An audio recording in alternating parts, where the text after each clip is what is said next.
Well, hello everybody. I'm Kim Conchie. I'm the Chief Executive of Cornwall Chamber of Commerce. And I'm at the delightful podcast studio at Cornwall Channel TV on Bodmin Moor. A wonderful place to conduct business and have chats with Cornish interesting people. And today I'm delighted to say I've got the founder and Chief Executive of Cornwall Chamber of Commerce's Charity of the Year, the Wave Project, Joe Taylor. Very warm welcome, Joe. Thank you, Kim. Nice to be here. Lovely to see you. And I've been wanting to meet for some time because we've been so impressed with the Wave Project. It feels so natural for the Cornish psyche, and what you're doing feels so what should Cornwall should be adding to mental well-being. So just sort of start us from base principles. What made you start? What are you doing? And how does it fit into the Cornwall scene, really, Joe?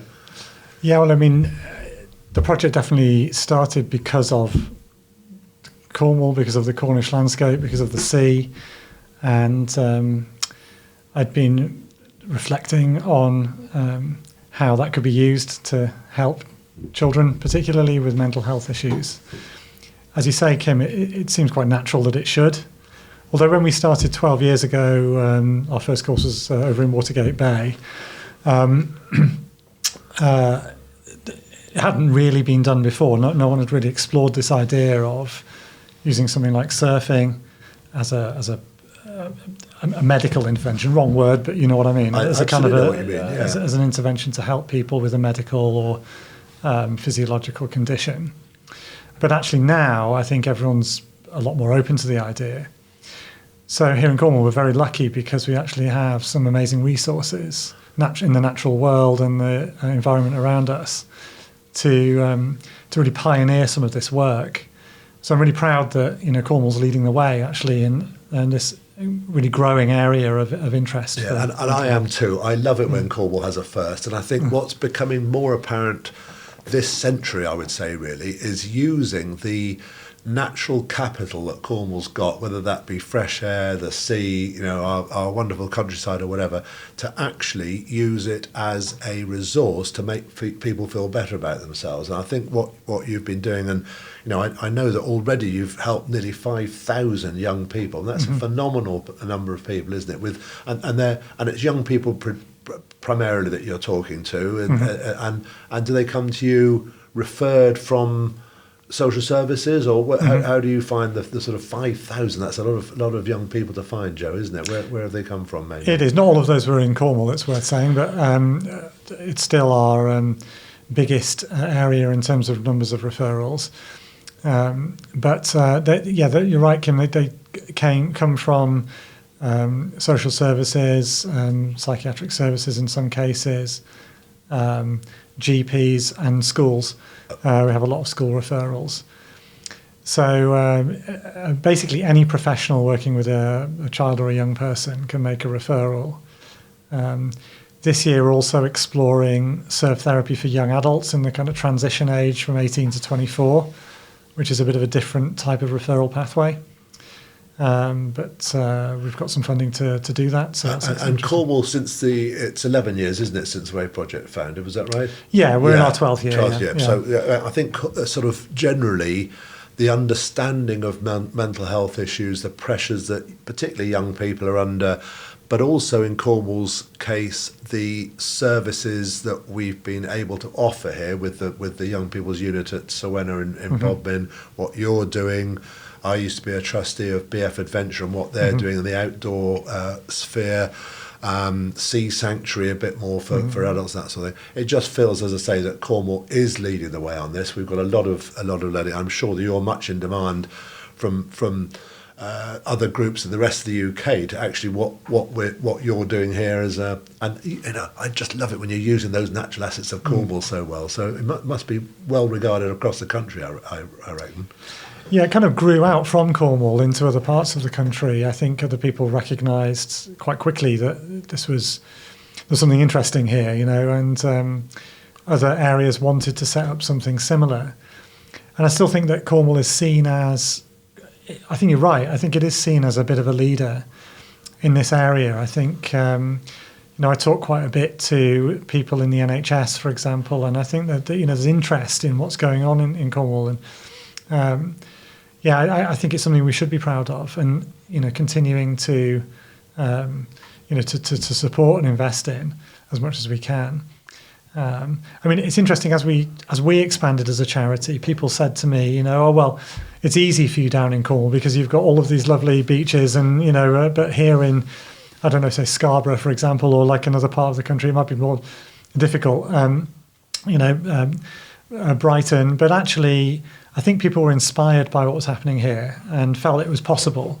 They saw the possibilities. And although, it's true, much nicer to go for a surf over at Towan Beach near our office than it is maybe on the south coast of Scarborough. Our project there is backs onto an industrial estate, right. So it's kind of a bit of a different vibe. But actually, being in the sea anywhere is pretty good for you, and and it's fun, and provided it's done safely, it's something I'd recommend to almost anyone, actually. Absolutely. Well, that again, there's been a great growth around that sort of whole wild swimming, hasn't there, as well as surfing. So, and as Cornishmen, we're pleased that Cornwall is leading the way on this and exporting this sort of, and it goes along with me for the sort of business areas that we're good at in Cornwall. That's sort of using what I'm calling blue and green growth. So using the environment as a natural capital to, whether it's produce renewable energy or replenish fishing stocks or whatever it might be. So it all seems to me to weave into quite a nice common story. So talk me through the sort of process. So you'll get primarily young people, few young adults, 18 to 24, referred from the sources that you said, and then how does it start? What's your first engagement with them, and where does it go from there? Our first engagement would be to contact the young person's family, and we set up a time when they can come and do a course with us. That's not normally straight away. We have a bit of a waiting list, but we're trying to manage that as much as we can.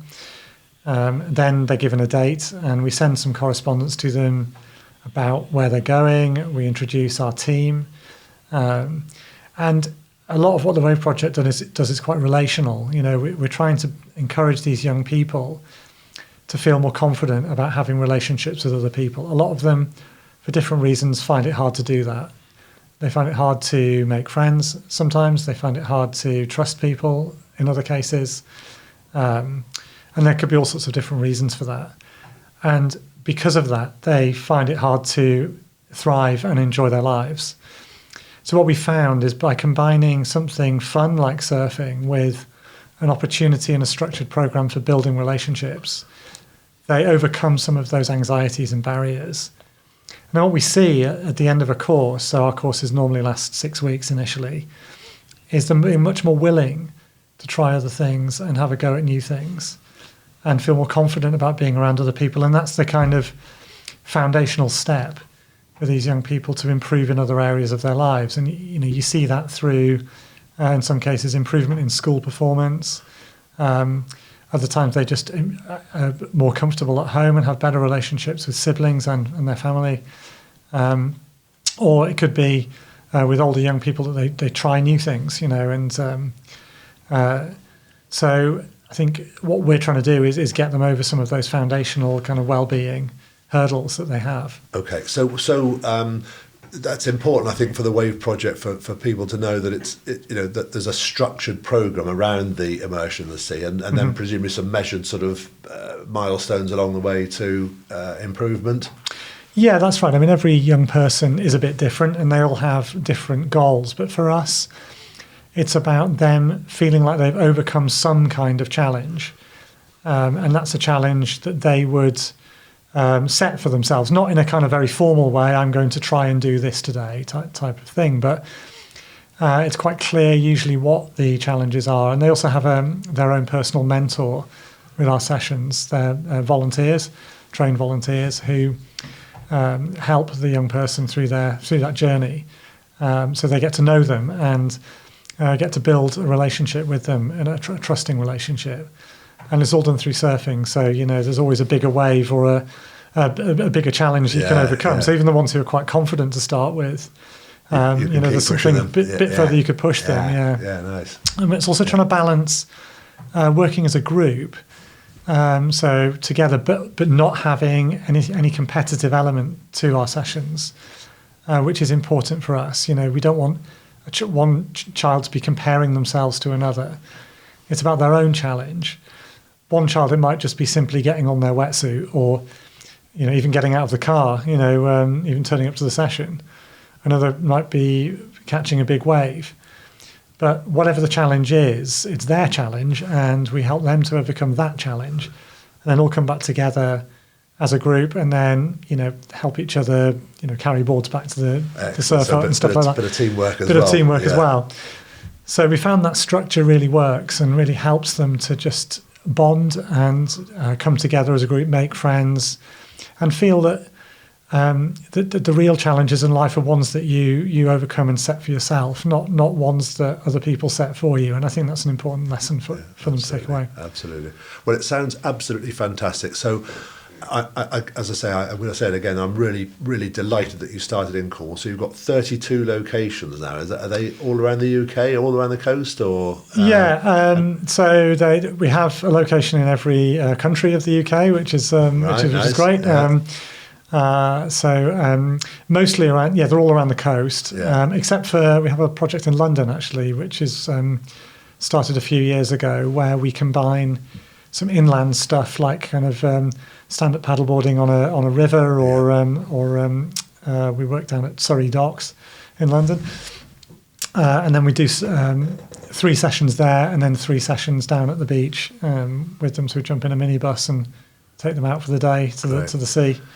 Now, I'm more familiar with how you open up a new business office somewhere. How do you go about? How does the Wave Project go about starting a place somewhere else? Do you reach out to an area where there's a need for that, or do they come to you? What's the usual process?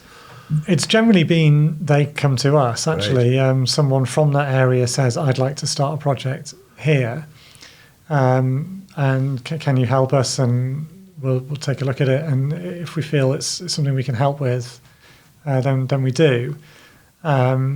We'd love to be able to have wave projects in the whole of the coastline around the UK, but that's our sort of longer term goal. But you've got to get there step by step and not try and take on too much at once.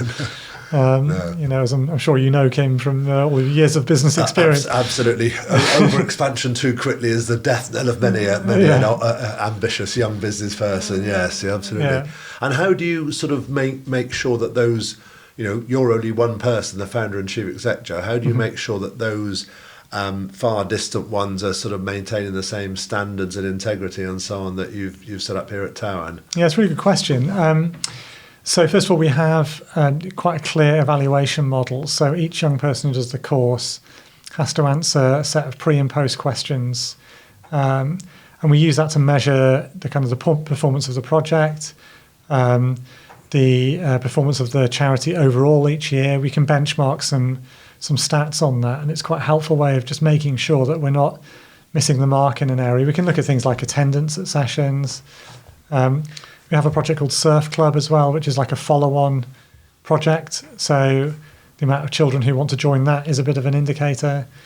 And also we do a lot of staff training, of course. And so we spend a lot of time with the individual project coordinators, and they cascade that training down to the volunteer surf mentors. So there's a sort of a training plan. Quite a good structure, yes. Yeah. Absolutely, yeah. No, well, that sounds actually something that expanding businesses should learn from in terms of your processes there. I think that's excellent, yeah.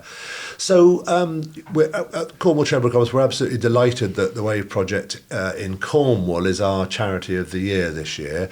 And looking forward to really working with you throughout the year to sort of make sure that the values of what you're doing are spread into the business community and so on and so forth. Apart from the being our charity of the year, what are the other plans for this year, and further expansion or concentrating on what you're doing, or anything else from the Cornwall perspective? Actually this year we're looking at consolidating our work. Actually, we're not really looking to expand to new areas. In Cornwall we have quite big coverage anyway, do quite a lot of work with Cornwall Council and other charities and other services in Cornwall.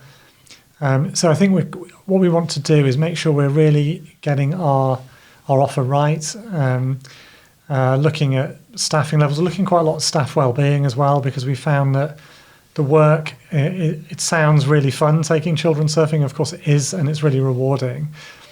But it can also be quite emotionally challenging for the staff. We're working with children with a lot of challenges and families. And so we want to make sure that our staff are supported and, have the right tools in place to be able to, do a really good job for the children they're working with and the volunteers that are helping them. So yeah, we're consolidating this year, but I think our trustees are hoping longer term to be able to have a wider offer, be able to reach more people, and I think partnering with different organisations is key to that.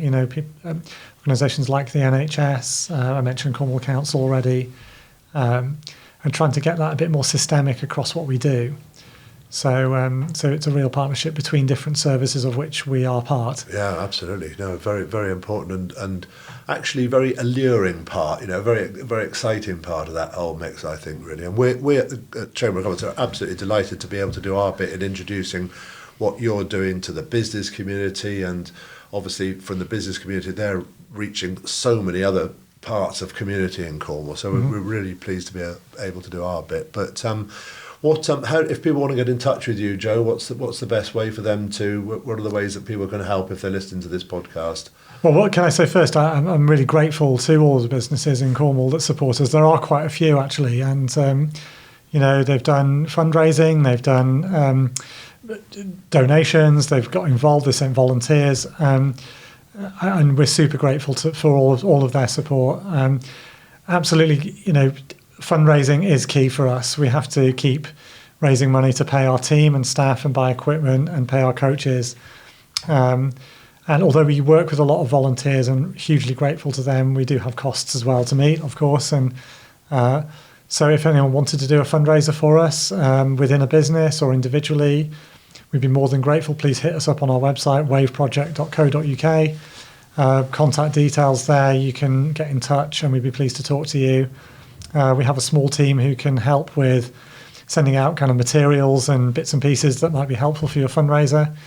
Or if you're interested in actually volunteering on the sessions, keen to hear from people about that as well. So there's lots of ways people can interact with us and get involved. So. Great. Well, I do know that Cornwall's businesses are a very, they're embedded in their community. So when they hear your story, I think now they're going to be absolutely inspired. And we'll certainly do our bit to make sure that throughout the year, any new messages, any developments you've got, any successes, any challenges, please do share them with us and we'll get them out through that business network. But I know that what you've got, that surfing is such a ready, good starting point to sort of get people interested from Cornwall. Everybody has some affinity with it here, don't they? And it's such a great starting point.